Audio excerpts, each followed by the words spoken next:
Meu nome é Paula Toledo, eu sou coordenadora pedagógica do Colégio Família Maktub. O colégio usa o sistema objetivo como método de ensino. Eu vou responder algumas perguntinhas aqui que vocês fizeram. O projeto educativo ele visa estimular o desenvolvimento e a integração de todos os aspectos da personalidade do educando. O objetivo final é formar todos os alunos para participar de maneira efetiva da sociedade em que eles vivem, né? Eles sendo capazes de formar uma opinião crítica sobre a sua cidadania, tomar suas decisões. O papel da coordenação pedagógica é planejar, coordenar, acompanhar e controlar todas as atividades curriculares que o colégio desenvolve, tudo que foi estabelecido no plano escolar. Também assessorar a direção nas articulações das ações pedagógicas, auxiliar a direção do colégio na coordenação dos diferentes projetos, inclusive nos de reforço de aprendizagem, assessorar a direção do colégio na relação escola-comunidade, toda essa comunicação entre a escola e as famílias, subsidiar os professores no desenvolvimento de atividades docentes, então está sempre trazendo inovações, contribuições, auxílio e tirando as dúvidas dos professores na prática pedagógica. Potencializar e garantir também o trabalho coletivo do colégio. O estilo de aprendizagem ele vem da ideia de como a pessoa gosta de aprender, como ela tem mais facilidade para aprender. Para isso a gente tem que observar e conhecer as crianças para poder potencializar as aprendizagens. Cada criança deve ser estimulada diferente, pois são indivíduos diferentes. O processo de aprendizagem é único de cada indivíduo, e, inclusive é das crianças atípicas, né? Principalmente das crianças atípicas. A primeira investigação a ser feita para nortear o processo é tentar descobrir como a criança aprende, quais são as especialidades e os estilos de aprendizagem que ela desenvolve. Eu me identifico mais com as metodologias socio-interacionistas, que é a proposta que o sistema objetivo tem, né, o que a gente aplica na escola, e também com as metodologias ativas, que é o que tem mais de moderno em relação ao aprender fazendo, né? Então leva isso muito em consideração como a criança aprende, como ela faz na prática a introdução dos conteúdos. É bem mais significativo a aprendizagem para as crianças nesse momento com esse tipo de metodologia. No segmento em que eu coordeno, é bem difícil conflitos acontecerem entre alunos e professores, mas eu acredito que com regras de convivências claras, com um diálogo constante, tá sempre observando o comportamento e a atitude das crianças, ter sempre uma comunicação bem estreita com as famílias, né? Ser bem sincero com as famílias, porque elas são o nosso apoio, né? O apoio dos docentes junto às crianças e junto a toda essa parte de aprendizagem. Os projetos interdisciplinares, eles são fundamentais, porque são eles que vão dar para o aluno a percepção de que o conteúdo é interligado, que um faz parte do outro, que um conhecimento é importante para poder vivenciar outro conhecimento e para que ele possa direcionar a sua aprendizagem na vida lá fora, na vida fora do ambiente escolar. Os feedbacks eles são mais proveitosos nas reuniões individuais, porque aí você pode apontar com sutileza os pontos a melhorar, pode parabenizar e dar estímulos nas performances dos pontos positivos, buscando sempre uma reflexão sobre a prática pedagógica, entendendo como e por que as práticas são feitas daquela maneira. Isso é muito importante, porque a professora que está em sala de aula, ela conhece melhor a sua turma e ela sabe melhor como lidar com eles, então a coordenação ela vem para complementar. Então esses feedbacks eles são importantes e são fundamentais para que possa ter uma evolução da sala toda, tanto do professor quanto também dos alunos. A comunidade escolar é o nosso termômetro, né? É através desses apontamentos positivos e negativos que a escola vai direcionando e vai se movimentando para proporcionar melhorias no atendimento, para buscar o que realmente a comunidade espera de uma escola, né? É claro que a prática pedagógica já é mais complicada a comunidade sim intervir, porque é muito determinante e é muito da visão do professor, da escola, mas alguns apontamentos são feitos e a gente leva em consideração sempre. Que a gente puder melhorar buscando na comunidade é sempre melhor para a escola. Boa noite, queridos. Meu nome é Marco Antônio de Jesus, eu sou professor de História e Geografia e trabalho num dos colégios chamado Santa Isildinha. E esse colégio, eles permitem que o professor especialista atue na área de História e Geografia do quarto e do quinto ano. E no restante do colégio eu dou aula também para o fundamental e também para o médio. Vamos lá. Quais métodos de avaliação a escola utiliza para medir o desempenho dos alunos? Quando dá o início do ano letivo, a escola disponibiliza uma semana para que o professor desenvolva atividades para que possa observar aí possíveis dificuldades dos alunos e principalmente quando os alunos são novos, né? Porque por ser uma escola particular acaba tendo muita rotatividade de alunos. Como você avalia as atividades realizadas pelos alunos? Como são registrados os avanços ou as dificuldades dos alunos? Nós sabemos que a avaliação ela é constante, né? A avaliação ela não dita só a prova, mas o próprio colégio ele acaba pedindo para que o professor ele desenvolva no mínimo 3 métodos avaliativos, que é a prova mensal, prova bimestral e o trabalho bimestral. Só que nós sabemos que é o cotidiano, né? É você ver ali o seu aluno se desenvolvendo. São várias formas de você avaliar, né? É um desenvolvimento em relação à leitura, é a sua percepção de mundo, quando ele traz a sua realidade de mundo diante do que está sendo discutido, principalmente quando a gente discute geografia, né? Porque geografia traz muitas questões de meio ambiente, clima, e a criança já tem essa percepção. Então, é avaliar e avaliar, né? A avaliação ela é constante em todos os momentos. Quais estratégias a escola emprega para melhorar os resultados da avaliação dos alunos? Olha, as estratégias é utilizada pelo próprio professor, porque a escola mesmo, ela só coloca aquela disponibilidade de falar para você, ó, você tem que fazer isso, isso e aquilo, que no caso seria a prova mensal, bimestral e o trabalho. O restante é o professor que tem que se desenvolver, né? Como você tem a organização da sua rotina semanal? Quais atividades pendentes são propostas? Bom, eu procuro estar preparando as aulas no final de semana, né? Como a maioria dos professores. E aí eu tenho uma planilha, né? E por essa planilha é onde que eu vou registrando aí as atividades. Aí na aula, eu procuro estar montando a minha aula. No primeiro momento, faço com que os alunos eles tenham contato com as páginas que nós vamos trabalhar. Então, eu peço para que eles observem, né? Sem fazer a leitura, só observando as imagens e tal, para ver se surge possíveis curiosidades, né? Aí, o que eu faço? Eu procuro fazer uma explicação, principalmente com as questões lúdicas, que eu percebi que eu acabo tendo um bom desempenho, os alunos acabam absorvendo bem os conteúdos. Quando eu sou lúdico, né? Então eu utilizo muitas brincadeiras, mas envolvendo ali o contexto a ser trabalhado. E aí depois eu peço para que eles façam a leitura para que nós possamos ter o contato com a leitura, com o texto, né? Propriamente dito, e depois a fixação dos exercícios. No caso dos exercícios, eu procuro deixar para que o aluno faça em casa.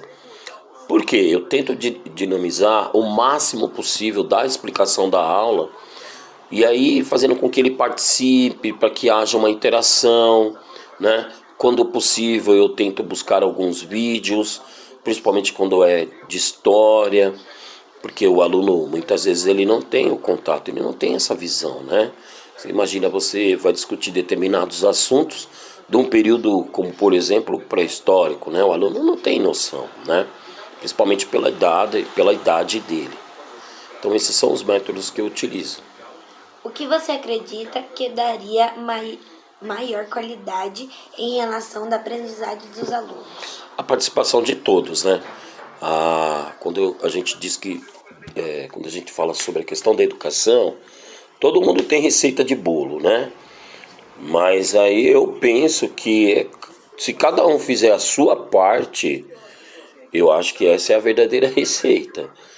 né? Se o professor faz a parte dele, a escola disponibiliza recurso, a família participa e o aluno participa, eu acredito que dá para dar um bom desempenho aí. Agora, ficar jogando, né? Um joga para o outro, um joga para o outro, isso acaba não resolvendo, né? E aí quem fica no meio dessa situação acaba sendo a criança, né? Isso não é bom. Como a escola avalia sua própria eficácia em termos de ensino e aprendizagem? Eu percebo pela questão dos pais, né? Porque quando o pai fala bem da escola, essa já é uma própria devolutiva e um próprio termômetro para o colégio. Outra coisa também que eu venho observando nos colégios que eu atuo, inclusive nesse próprio Santa Izildinha, é que quando chega no final do ano, eles tentam fazer uma pesquisa de satisfação, né?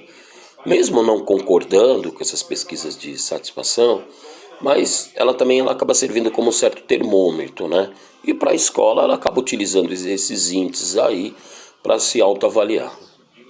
Na sua opinião, como seria uma escola ideal? Eu vou ser sincero, eu não acredito numa escola ideal. Eu não acredito nisso. Acho que a escola ideal é a escola que você trabalha.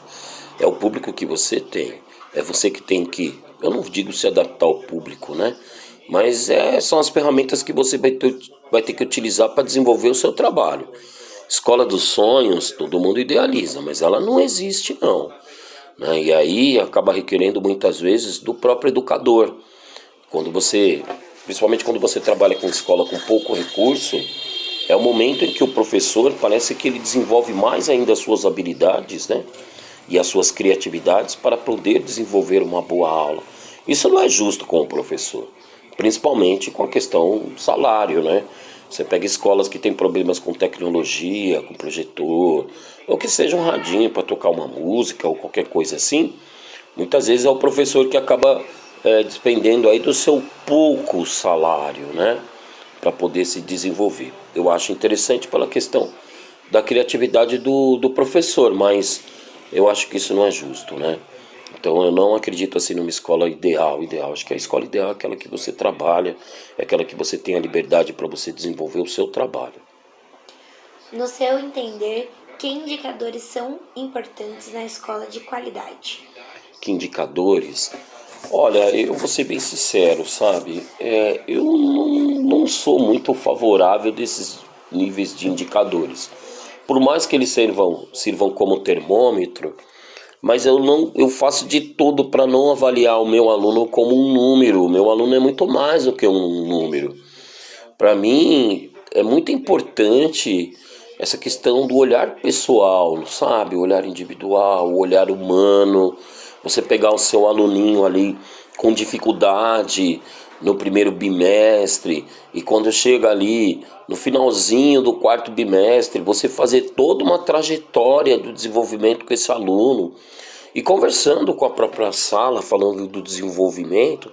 Eu vou ser muito sincero, eu acho isso muito mais produtivo do que ficar avaliando os alunos com números ou fazendo comparações de salas com salas, e que seja comparação de escola com escola, porque nós vivemos num país com uma diversidade sociocultural e econômica muito grande, e não tem como você nivelar isso.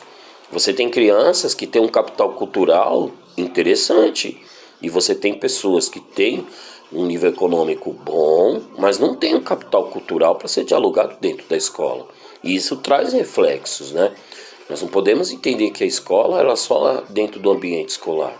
Nós temos várias outras variantes e principalmente, aí é a minha percepção, né? Principalmente a família, que tipo de família que nós estamos trabalhando, né? Já não é mais uma família mononuclear, né? Já é uma multiplicidade dessa família. E a escola tem que estar preparada para essa multiplicidade. Só utilizar números de comparativos, eu não gosto de avaliar os meus alunos como números, né? Por mais que as notas sejam importantes, por mais que esses índices sejam importantes.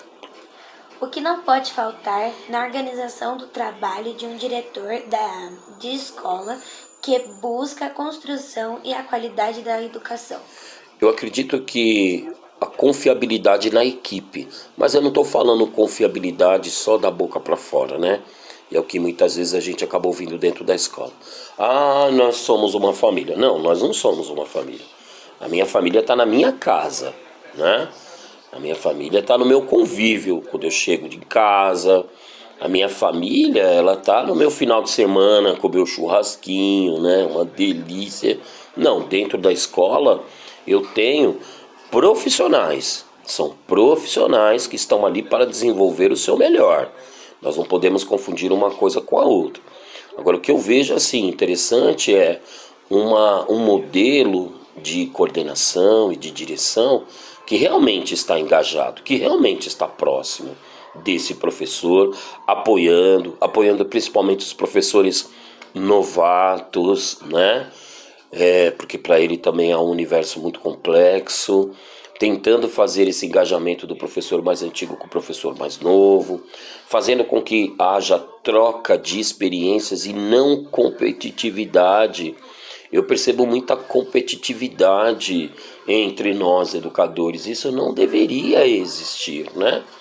Vamos montar projetos, vamos, é projeto de história, vamos fazer multidisciplinar, envolve português, envolve todos, cada um com a sua participação, mas essa é uma sugestão, né? E que requer muita desenvoltura da direção, porque também sabemos que trabalhar em equipe não é fácil, então por isso que eu tenho muito essa concepção de que, desculpa, não somos uma família está na minha casa, né?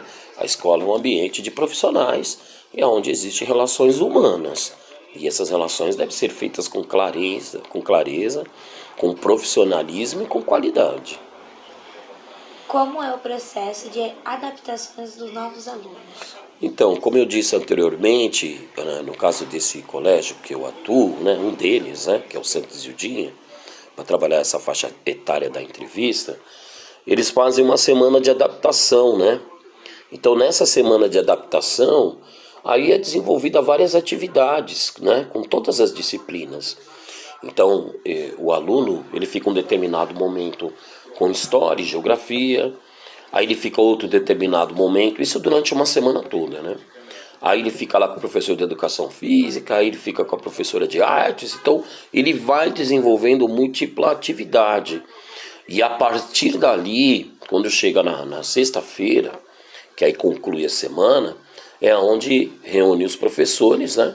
E aí a gente vai trocando experiências. Quando o aluno já é da própria unidade, então isso agiliza mais, né? Mas quando é o aluno novo, aí já há uma preocupação, o que nós vamos fazer? E aí o próprio professor, pela sua sensibilidade, pelo seu profissionalismo, e ali na troca com os demais, já conversa com a própria direção, né, com a coordenação, para ver se o aluno tem algum déficit de aprendizagem ou precisa de algum acompanhamento mais especializados, né? Então esse colégio ele trabalha dessa forma.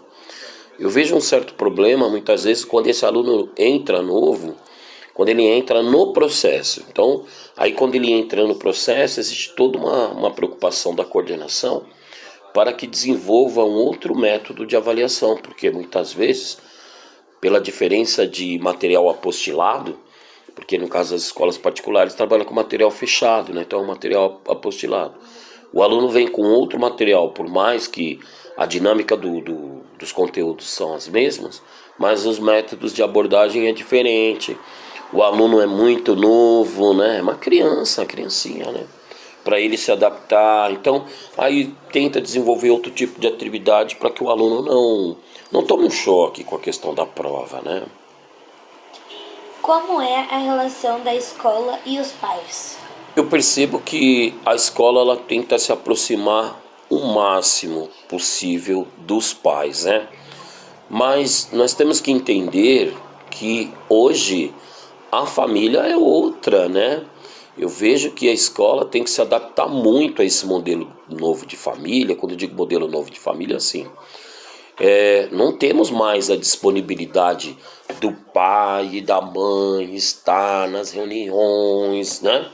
Então eu vejo que a escola ela acaba tendo que adaptar métodos para tentar se aproximar, como por exemplo, sabemos que hoje, né, graças a Deus aí, as mulheres estão no mercado de trabalho, e essa mulher é mãe, né? E outra coisa, ela não tem horário tão disponível assim, principalmente para ela, né, que tem múltiplas atividades aí, para ela é difícil.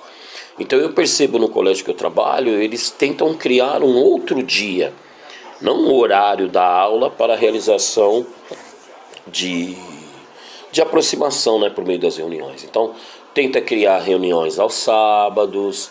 Aí tem uma outra escola que eu atuo que as reuniões são à noite. Isso é interessante, né? E outra coisa, quando eu digo outro modelo de família, né? As famílias, infelizmente, né? Os pais são separados. Então existe toda uma situação. Mas eu percebo que essa escola, esse Santa Izildinha, ele tem algo que chama muita atenção, que é assim, chamar na particularidade, né? Não espera todo momento o processo para conversar com o pai na reunião, né? O professor, ele pode a qualquer momento, por meio da coordenação, pedir a presença dos pais, né? E fora que também, hoje com essas tecnologias, né? Eu sei que essas muitas vezes acabam não sendo tão favorável para o professor, mas hoje tem as tecnologias de aplicativos, né? Que a gente acaba tendo contato com esse pai, né? Então, por que não entregou a atividade, o que aconteceu e tal. Só que eu percebo que no público que eu atuo, parece que algumas famílias muitas vezes são sem noção, né? Porque, assim, como que você afasta uma criança num processo da sua aprendizagem porque você está viajando, simplesmente porque está viajando, sabe? Então algumas famílias me chamam a atenção, porque depois acaba penalizando um pouco a criança, porque depois, como já disse o material apostilado, ela tem que repor, ela tem que, né, se esforçar mais, e isso daí acaba sendo um agente muito complicativo aí, né? Sendo muito, sei lá, complicado. Então, mas eu percebo que a escola ela tenta assim se aproximar ao máximo do pai. O problema é, mesmo tendo os aplicativos, às vezes os pais não respondem. Quando chamado na escola, o pai ou a mãe não vai. Se a guarda é do pai ou da mãe, um ou outro não vai. Quando muitas vezes é de sábado, também, às vezes não vai. Você pega uma sala com 30 e poucos alunos, 30 alunos, vai 10, vai 5. Isso é complicado, né? É complicado, é como eu disse lá atrás. Para a gente pensar numa educação, cada um tem que fazer a sua parte, né? O professor faz a dele, a escola faz dele, os pais a dele, e a gente vai seguindo, comunidade escolar. Em relação a essa escola, o que você pontua ou considera como positivo ou negativo?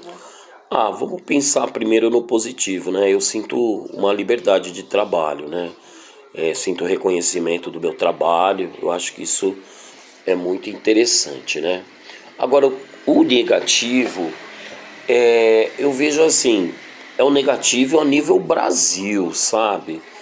Eu acho que, como eu já citei anteriormente, como as famílias estão em transformação, e por ser um colégio particular, eu acho que deveria colocar ali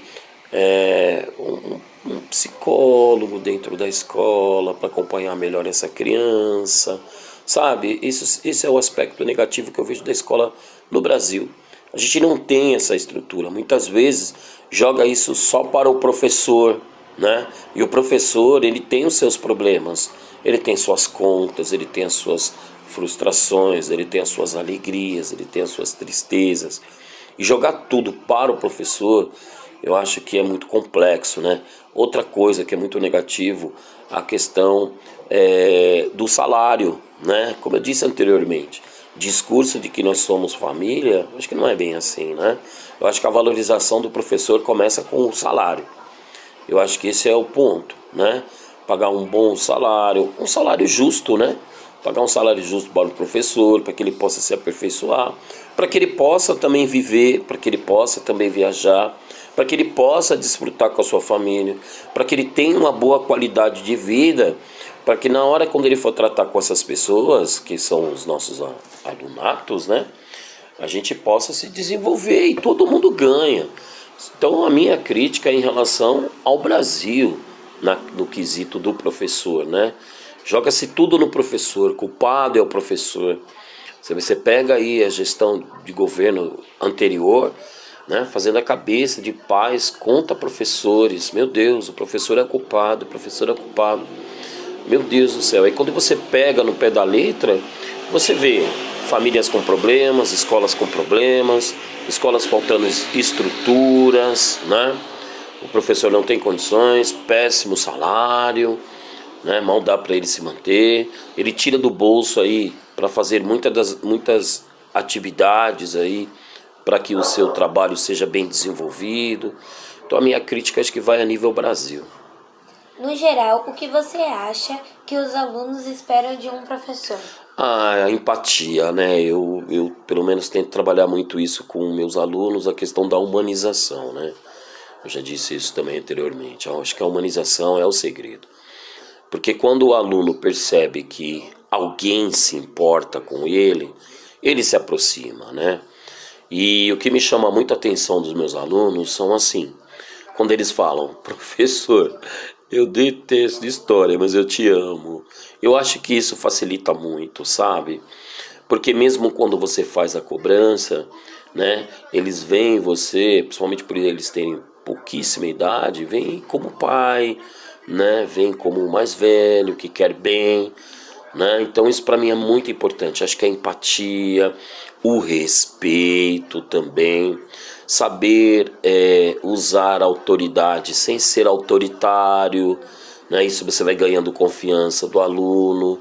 Ter o domínio do conteúdo também é muito importante, porque é o máximo dessa importância, né?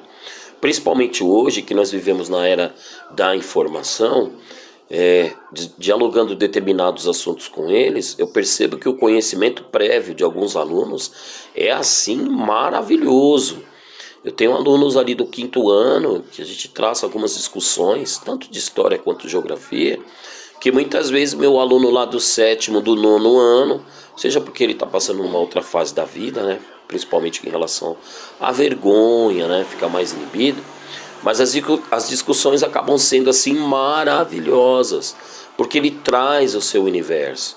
Então assim, quando ele sente a confiança no professor, sente a empatia, ele sente representado na fala, né? E você consegue contornando, ajeitando ali, né? Vai pegando a partir do conhecimento prévio dele, vai discutindo. Fica aulas maravilhosas, o horário passa, a gente não vê, eles mesmos falam, nossa professor, né? Que legal. E aí quando o aluno chega em casa, pelo menos da experiência que eu tenho, ele comenta com os pais, né? E aí a gente acaba percebendo as devolutivas no nosso dia a dia ali, do nosso ano letivo. Muito obrigada pela entrevista.